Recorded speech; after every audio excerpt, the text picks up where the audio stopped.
Hello दोस्तों, आज मैं छठ माता की गीत गाने जा रही हूँ। पसंद आए तो लाइक करिए, सब्सक्राइब करिए। जय हो छठी मैया की जय हो।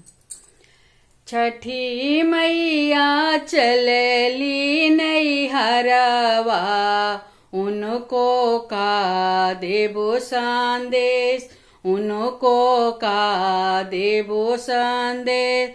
बाबा दिहले देनु ही गैया, गैया डकरती जाय, गैया डकरती जाय। अरे भैया दिहले नीली घोड़िया, घोड़िया डकरती जाय, घोड़िया टपकती जाय।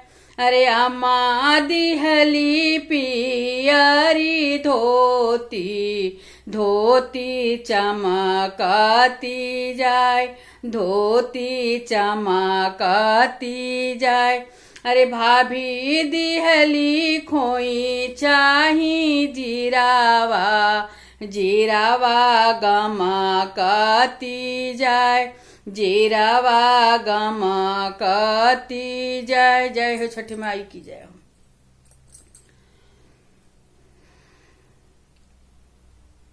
के करी